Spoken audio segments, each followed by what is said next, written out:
जेब्लासिम दैदेनगिरिफ्रा थायो अब्लासिम थागोन गाहायाव जेबो गैया आरो दा बेबायदि जेबो बाथ्रा फैयाखै गतिके राजखान्थि ओंखायनो मोननैबो हान्जानि दैदेनगिरिफ्रासो बेखौ थांखि लाहैगोन मोनसे समाव नाथाय आफादत दं आरो आं सानो दा बिथांमोना बुंबाय थादों मोननैबो जे बियो दं आरो इयुनावबो थागोन गतिके राजखान्थियानो गावबागाव हान्जा आरो बे हान्जानि दैदेनगिरिफोरनि गेजेराव माखौ लानानै बिसोरो बुजा फरा जालायो आरो मारै मावलाङो बिनि सायाव माने डिपेन्ड जायो आरो बेराफारसेथिं आं आसलते बुंथिगिरि हिसाबै आंहा बेवहाय जेबो राव माने माबा थाया सांबिधानिक भाबै जोंनि संबिजितनि हिसाबै सासे स्पिकारा थोंजोङै मोनसे राजखान्थि हान्जायाव थाफानो मोना बेवहाय थानानै खोथा बुंनो मोना नाथाय आजिखालि जेरावबो मिडिया दं खारखोमानो हाया थांखोमानो हाया दा नै आं सिमेन्ट सापरि सानजारि नोगोराव फैदों दा नोंथांमोना बेयाव दं आंखौ सोंबाय नालाय दा आंबो बुंनांगौ जाबाय आरो माखासे खोथाया नाथाय आङो राजखान्थियारि जेबो भाव लानो हाया अदेबानि मोननै मोनथाम हान्जाफोरनि जिथु माने मा होनो गोरोबलायनानै खामानि मावनाय बे हान्जाया जेसेबांसिम लुबैगोन एसेबांसिम थालायबाय थागोन जेब्लासिम दैदेनगिरिफ्रा थायो अब्लासिम थागोन गाहायाव जेबो गैया आरो दा बेबायदि जेबो बाथ्रा फैयाखै गतिके राजखान्थि ओंखायनो मोननैबो हान्जानि दैदेनगिरिफ्रासो बेखौ थांखि लाहैगोन मोनसे समाव नाथाय आफादत दं आरो आं सानो दा बिथांमोना बुंबाय थादों मोननैबो जे बियो दं आरो इयुनावबो थागोन गतिके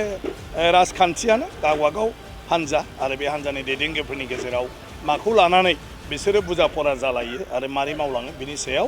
माने डिपेन्ड जायो आरो बेराफारसेथिं आं आसलते बुंथिगिरि हिसाबै आंहा बेवहाय जेबो राव माने माबा थाया सांबिधानिक भाबै जोंनि संबिजितनि हिसाबै सासे स्पिकारा थोंजोङै मोनसे राजखान्थि हान्जायाव थाफानो मोना बेवहाय थानानै खोथा बुंनो मोना नाथाय आजिखालि जेरावबो मिडिया दं खारखोमानो हाया थांखोमानो हाया दा नै आं सिमेन्ट सापरि सानजारि नोगोराव फैदों दा नोंथांमोना बेयाव दं आंखौ सोंबाय नालाय दा आंबो बुंनांगौ जाबाय आरो माखासे खोथाया नाथाय आङो राजखान्थियारि जेबो भाव लानो हाया अदेबानि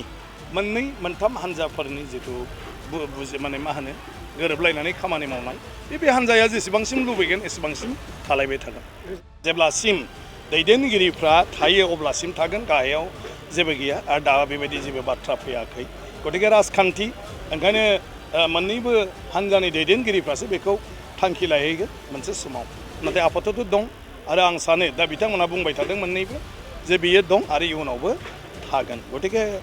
राजखान्थियानो गावबागाव हान्जा आरो बे हान्जानि दैदेनगिरिफोरनि गेजेराव माखौ लानानै बिसोरो बुजा फरा जालायो आरो मारै मावलाङो बिनि सायाव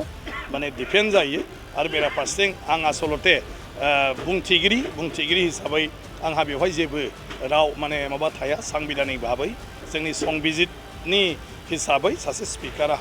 थोंजोङै मोनसे राजखान्थि हान्जायाव थाफानो मोना बेवहाय थानानै खोथा बुंनो मोना नाथाय आजिखालि जेरावबो मिडिया दं खारखोमानो हाया थांखोमानो हाया दा नै आं सिमेन्ट सापरि सानजारि नोगोराव फैदों दा नोंथांमोना बेयाव दं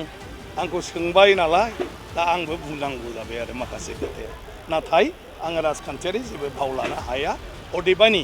मोननै मोनथाम हान्जाफोरनि जिथु माने मा होनो गोरोबलायनानै खामानि मावनाय बे हान्जाया जेसेबांसिम लुबैगोन एसेबांसिम थालायबाय थागोन मोनसे फोसावथाय नोंथांमोननि थाखाय मोनसे गोजोनथाव खौरां लानानै फैदों चिरां जिल्लानि सिङाव थानाय काजलगावनि सिफुं हटेलखौ गुवाहाटी नोगोरनि साखाथियाव थानाय सानसारियाव गोदानै मोनसे सिफुं हटेल ब्रान्च खुलिनाया नोंथांमोननि थाखाय गोजोनथाव खौरां लानानै फैदों नोंथाङाबो जुदि गुवाहाटीयाव थायोब्ला एबा गुवाहाटी नोगोराव दावबायहैनाय समाव बर'नि दोरोङारि ओंख्रिखौ जानो लुबैयोब्ला गुवाहाटी नोगोरनि साखाथियाव थानाय सानसारियाव गोदानै बेखेवनाय सिफुं हटेलाव थांनानै जाहैनो हागोन बे सिफुं हटेलाव नोंथाङा बाङाय बेसेनावनो बर'नि गोबां गुबुन गुबुन दोरोङारि जाग्रा ओंख्रिफोरखौ मोननो हागोन अनला दाउ सबाय दाउ अमाजों नारजि मैथा अमा